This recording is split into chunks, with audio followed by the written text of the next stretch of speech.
ಅವರು ಕಳೆದ 5 ದಶಕಗಳಿಂದ ಅವರು ತಮ್ಮನ್ನು ತಾವೇ ಈ ಕಲಾ ಸೇವೆಗೆ, ಸಾಹಿತ್ಯ ಸೇವೆಗೆ, ಸಂಸ್ಕೃತಿ ಸೇವೆಗೆ ಅರ್ಪಿಸಿಕೊಂಡಿದ್ದಾರೆ. ಅವರು ನೇರ ನುಡಿ, ನಿರ್ಭೀತವಾದಂಥ ಅಭಿವ್ಯಕ್ತಿಗೆ ಹೆಸರಾದಂಥವರು ಮತ್ತು ಅವರು ರಾಜ್ಯ ಮಟ್ಟದ, ರಾಷ್ಟ್ರ ಮಟ್ಟದ ಅನೇಕ ಕಾರ್ಯಕ್ರಮಗಳನ್ನು ಆಯೋಜಿಸಿದ್ದಾರೆ. ವಿಶೇಷವಾಗಿ ಸಾಹಿತ್ಯ, ಸಂಸ್ಕೃತಿ, ಕಲೆಗೆ ಸಂಬಂಧಪಟ್ಟಂಥ ಸಮಾರಂಭಗಳನ್ನು ವ್ಯವಸ್ಥೆ ಮಾಡೋದರಲ್ಲಿ ಅವರು ಎತ್ತಿದ ಕೈ. ಒಬ್ಬ ಸೃಜನಶೀಲ ಚಿಂತಕ, ಸದಾ ಚಟುವಟಿಕೆಯಿಂದ ಪಾತ್ರಸದಂತೆ ಓಡಾಡ್ತಕ್ಕಂಥ ನಮ್ಮ ಗೆಳೆಯ ನಾಗರಾಜ ಮೂರ್ತಿಯವರು ಅಕಾಡೆಮಿ ಅಧ್ಯಕ್ಷರಾಗಿರುವಂಥದ್ದು ಒಂದು ಒಳ್ಳೆಯ ಬೆಳವಣಿಗೆ. ಅವರನ್ನು ಈ ಅಕಾಡೆಮಿ ಅಧ್ಯಕ್ಷರಾಗಿ ನೇಮಿಸಿದ ಸರ್ಕಾರಕ್ಕೆ ಅಭಿನಂದನೆ ಸಲ್ಲಿಸ್ತೇನೆ. ಶ್ರುತಿಗೆ ನಾವು ಆನರ್ ಮಾಡಿ ಕಳಿಸ್ಬೇಕಾಗಿತ್ತು. ಅವರ ಜನ್ಮ ದಿನಾಚರಣೆ ಆಗಿರೋದ್ರಿಂದ ಹಾಗೂ ನಮ್ಮ ನಾಗರಾಜ ಮೂರ್ತಿ ಅವರು ಕರ್ನಾಟಕ ನಾಟಕ ಅಕಾಡೆಮಿ ಇದಕ್ಕೆ ಮುಖ್ಯಸ್ಥರಾಗಿರೋದ್ರಿಂದ ಅವರಿಗೆ ಗೌರವಾರ್ಪಣೆ ಮಾಡಿದ್ವಿ. ಸೊ ಈ ಪ್ರೋಗ್ರಾಮ್ಗೆ ನಾವೆಲ್ಲ ಮೋರ್ ದೆನ್ 100 ಪೀಪಲ್ ಸೇರಿ ಅದೊಂದು ಗೌರವಾರ್ಪಣೆ ಮಾಡಿರೋದ್ರಿಂದ ನಮಗೆಲ್ಲ ಖುಷಿಯಾಗಿದೆ. ನಮ್ಮ ನಾಗರಾಜ ಶ್ರುತಿ ಅವರಿಗೆ ಪುಷ್ಪಗುಚ್ಛವನ್ನು ನೀಡ್ತಾ ಇದ್ದಾರೆ. ಶರಣ ಸಾಹಿತ್ಯ ಪರಿಷತ್ತು ಶರಣಮಾನ್ಯ ವಿಜಯ್ ಕುಮಾರ್ ಅವರಿಗೆ ಶ್ರೀ ಪ್ರಸನ್ನ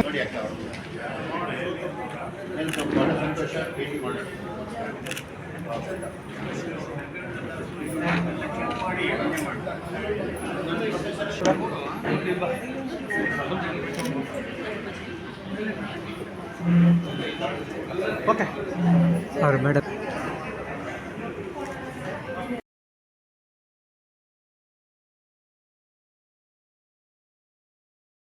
ನಾಟಕ ಅಕಾಡೆಮಿ ಅಧ್ಯಕ್ಷರಾದ ಸನ್ಮಾನ್ ನಾಗರಾಜ ಮೂರ್ತಿ ಅವರಿಗೆ ಒಂದು ಅಭಿನಂದನಾ ಪತ್ರವನ್ನು ನಿಮ್ಮೆಲ್ಲರ ಸಮ್ಮುಖದಲ್ಲಿ ನಾನು ಕೊಡ್ತಾ ಇದ್ದೇನೆ.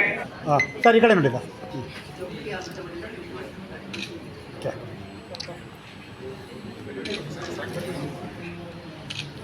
ಓಕೆ.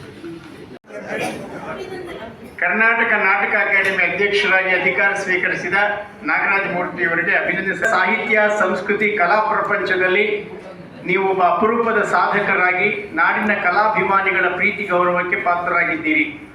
ನಾಡಿನ ಹಲವಾರು ಪ್ರತಿಷ್ಠಿತ ಸಾಹಿತ್ಯಿಕ, ಸಾಂಸ್ಕೃತಿಕ, ಧಾರ್ಮಿಕ ಸಂಘ ಸಂಸ್ಥೆಗಳೊಂದಿಗೆ ನಿಕಟ ಸಂಪರ್ಕ ಹೊಂದಿರುವ ತಾವು ಇಡೀ ಬದುಕನ್ನು ಕಲಾ ಸೇವೆಗೆ ಸಮರ್ಪಿಸಿಕೊಂಡಿದ್ದೀರಿ.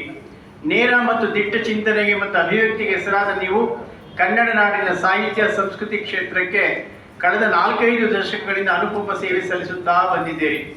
ಅಖಿಲ ಭಾರತ ಶರಣ ಸಾಹಿತ್ಯ ಪರಿಷತ್ತಿನ ಬೆಂಗಳೂರು ನಗರ ಜಿಲ್ಲೆಯ ಜಿಲ್ಲಾಧ್ಯಕ್ಷರಾಗಿ ತಾವು ನಮ್ಮ ಶರಣ ಸಾಹಿತ್ಯ ಪರಿಷತ್ತಿಗೆ ಹೊಸ ಚೈತನ್ಯವನ್ನು ತುಂಬಿದ್ದೀರಿ. ಸದಾಕಾಲ ಪಾದರಸದಂತೆ ಕಾರ್ಯನಿರ್ವಹಿಸುವ ನೀವು ನಾಡಿನ ಶ್ರೇಷ್ಠ ಸಾಂಸ್ಕೃತಿಕ ಸಂಘಟನೆಗಳಲ್ಲಿ ಪ್ರಮುಖರಾಗಿದ್ದೀರಿ. ಕಳೆದ 3.5 ದಶಕಗಳಿಂದ ನಮ್ಮ ಬಸವವೇದಿಕೆಯ ಸಂಘಟನಾ ಕಾರ್ಯದರ್ಶಿಯಾಗಿ ತಾವು ಸಲ್ಲಿಸಿರುವ ಸೇವೆ ತುಂಬ ಮಹತ್ತರವಾದದ್ದು. ಇದೀಗ ಕರ್ನಾಟಕ ಸರ್ಕಾರ ತಮ್ಮ ಸೇವೆ ಮತ್ತು ಪ್ರತಿಭೆಯನ್ನು ಗುರುತಿಸಿ ತಮ್ಮನ್ನು ಕರ್ನಾಟಕ ನಾಟಕ ಅಕಾಡೆಮಿ ಅಧ್ಯಕ್ಷನಾಗಿ ನೇಮಿಸಿರುವುದು ತುಂಬ ಅಭಿನಂದನಾರ್ಹ ವಿಷಯವಾಗಿದೆ.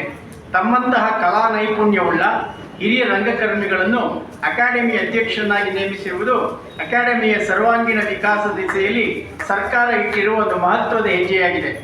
ಕರ್ನಾಟಕ ಸರ್ಕಾರ ನಾಟಕ ಅಕಾಡೆಮಿ ಅಧ್ಯಕ್ಷರಾಗಿ ತಾವು ಅಧಿಕಾರ ಸ್ವೀಕರಿಸಿರುವುದು ನಮಗೆಲ್ಲರಿಗೂ ತುಂಬ ಸಂತಸವನ್ನು ತಂದಿದೆ.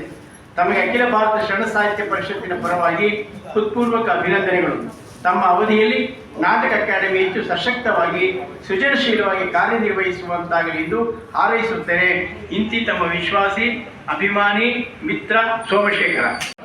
ಈ ದಿನದ ಕದಳಿ ಮಹಿಳಾ ವೇದಿಕೆ ಜಯನಗರ ಇದರ ಅಧ್ಯಕ್ಷೆಯಾದ ಶ್ರೀಮತಿ ಸುಧಾ ನಾಗರಾಜ್ ಅವರಿಗೆ ನಾನು ಹೃತ್ಪೂರ್ವಕ ಧನ್ಯವಾದಗಳನ್ನು ಹೇಳಲು ಇಷ್ಟಪಡ್ತೀನಿ. ಜಯನಗರ ತುಂಬ ದೊಡ್ಡ ಕಾನ್ಸ್ಟಿಟ್ಯೂನ್ಸಿ, ಅದರ ಜವಾಬ್ದಾರಿಯಿಂದ ಸುಧಾ ಹೊತ್ತಿದ್ದಾರೆ. ಅದು ಸಮರ್ಪಕವಾಗಿ ಮಾಡ್ತಾರೆ ಅಂತ ನಾವು ಎಲ್ಲರೂ ಅಂದ್ಕೊಂಡಿದ್ದೀವಿ.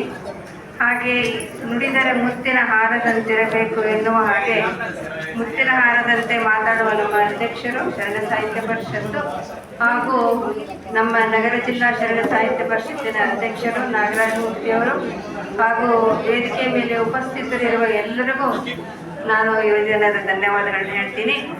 ಈ ದಿನ